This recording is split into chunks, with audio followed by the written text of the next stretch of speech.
Question number 1. The most popular pricing strategy at the introduction stage of a product's life cycle is perceived value pricing, price scheming, loss leader pricing, or value pricing. This is price scheming. The most popular pricing strategy at the introduction stage of product's life cycle is price scheming. Question number 2. At the time of liberalization, prerequisite of removing budget deficit was बहुत ज़्यादा हमारा foreign डेप्ट बढ़ गया था. Increase in foreign डेप्ट. A perfectly competitive firm would shut down if, अगर उसकी average variable cost उसके एवरेज रेवेन्यू से ज़्यादा हो जाएगी तो perfect competitive firm would shut down. Right. तो बस average variable cost is greater than average revenue.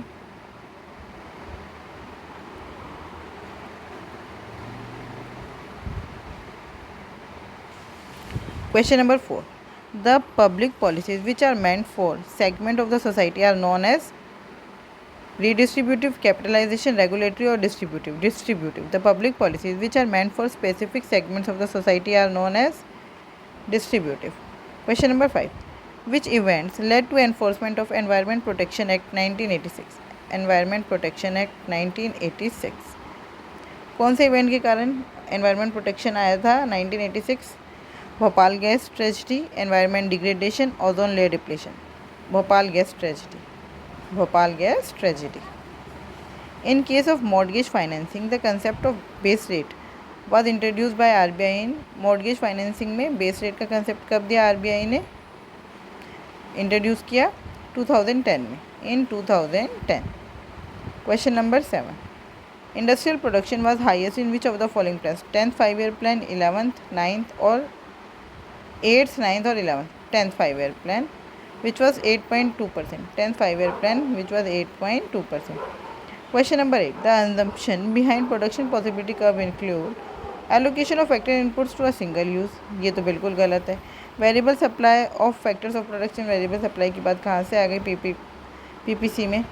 Full employment of the economy, ये सही है. कॉन्टीन्यूस अपग्रेडेशन ऑफ टेक्नोलॉजी नहीं. प्रोडक्शन पॉसिबिलिटी की असम्पशन ही यही है कि टेक्नोलॉजी वो है कांस्टेंट है. So C is the right answer. Question number 9. A large part of physical deficit in India is finance by. India में large part of physical deficit is finance by market borrowings. Question number 10. The short run average supply curve will shift to the right. Right मतलब supply ज़्यादा कर रहे हैं. Supply ज़्यादा कब करेंगे हम? जब कॉस्ट कम हो जाती है. तो प्राइस ऑफ इनपुट अगर डिक्रीज़ हो रहे हैं तो कॉस्ट कम हो गई. इस केस में हम सप्लाई ज़्यादा करेंगे.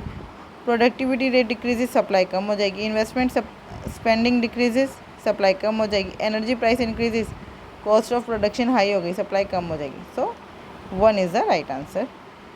Question number 11. Karve committee of 1955 was associated with small scale industries.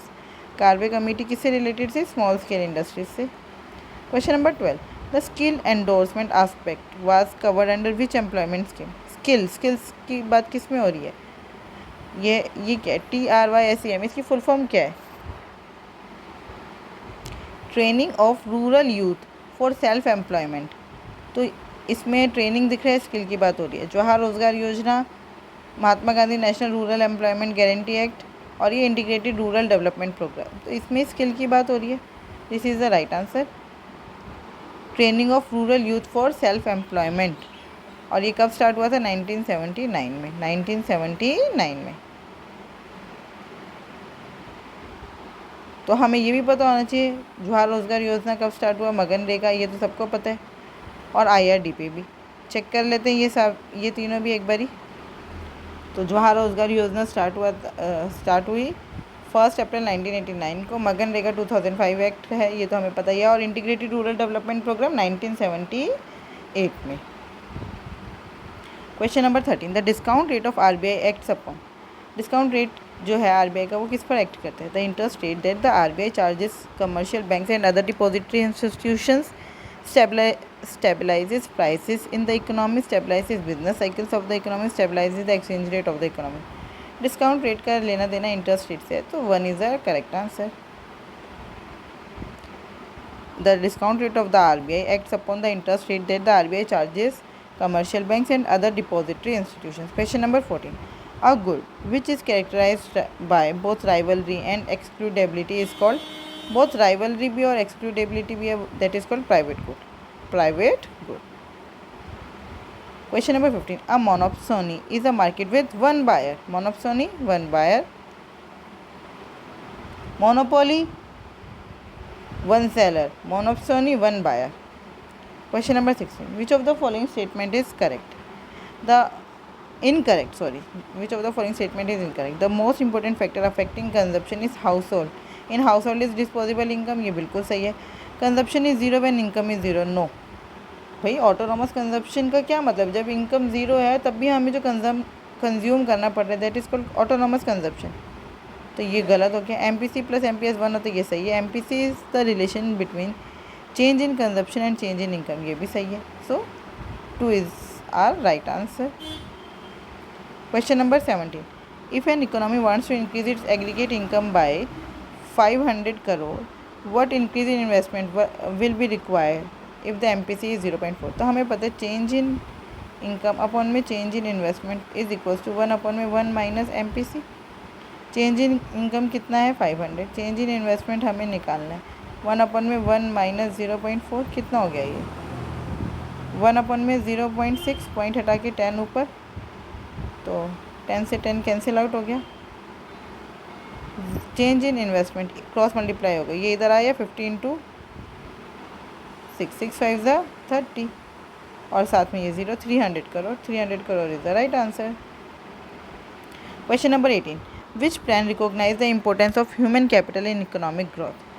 किस प्लान में ह्यूमन कैपिटल को इम्पोर्टेंस दी गई थी इकोनॉमिक ग्रोथ के लिए? 7th 5-year plan. In the 7th 5-year plan.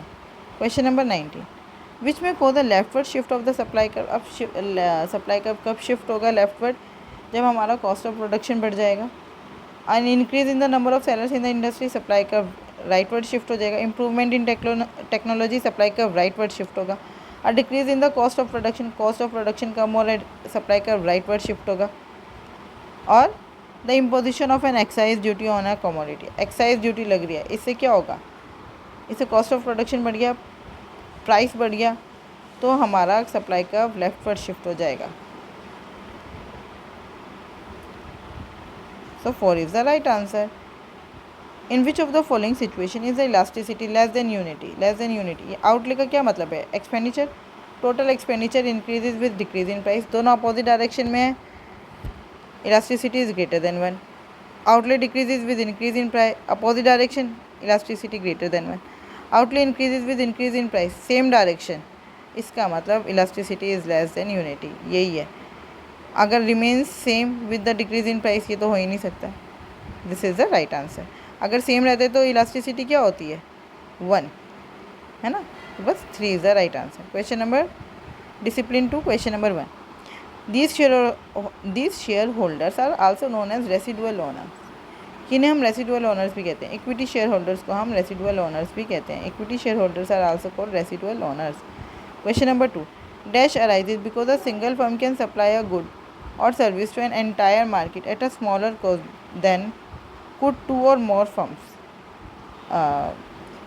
क्या अराइज होता है जब एक single firm can supply a good, मतलब देखो सिंगल फर्म जो है वो पूरी मार्केट में 2 या 2 से ज़्यादा लोगों को, मतलब जो जितनी भी और फर्म्स है ना उनसे सस्ते रेट पर, स्मॉलर कॉस्ट पर चीज़ें प्रोवाइड कर रहा है, तो नेचुरल मोनोपोली क्रिएट हो गई.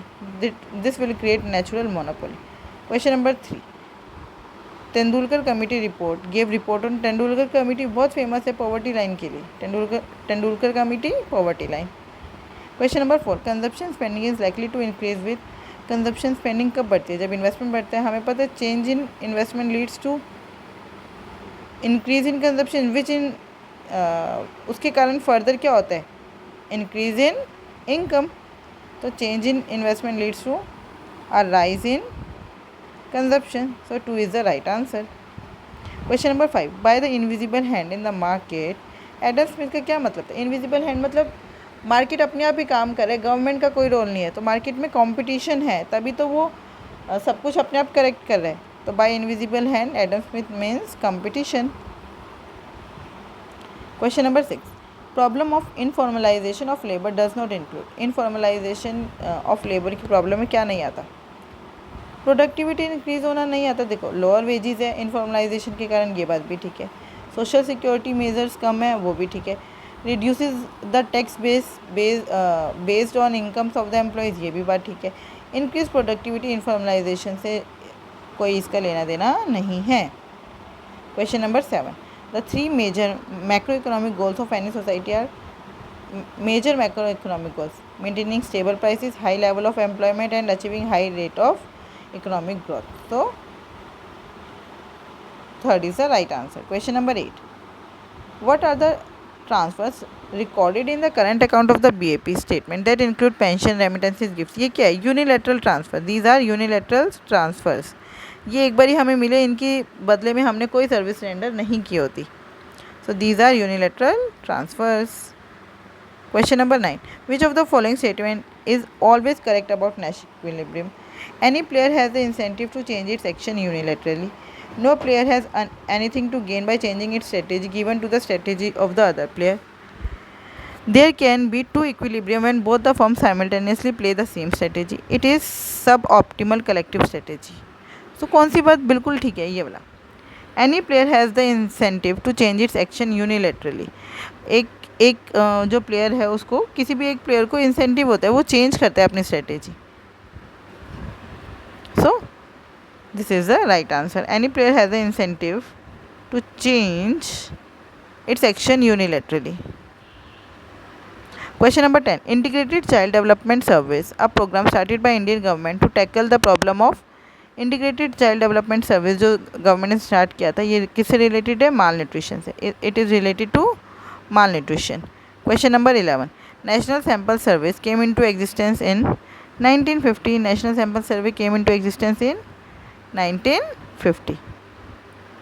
Question number 12, as a percentage of GDP, Dash has the largest share in the revenue expenditure of the union government in 2021-22. हमेशा से इंटरेस्ट पेमेंट ही लार्जेस्ट शेयर है, तो चाहे 2021-22 लिखे, कुछ भी लिखे, हमेशा जो इंटरेस्ट पेमेंट है वो गवर्नमेंट का लार्जेस्ट शेयर रहा है। Question number 13, law of demand was graphically illustrated by Marshall. Law of demand was graphically illustrated by Marshall. Question number 14, demand deposit of banks include government deposit, fix deposit, recurring deposit और current account deposit. Of course current account deposits. Demand deposits of bank include current account deposit.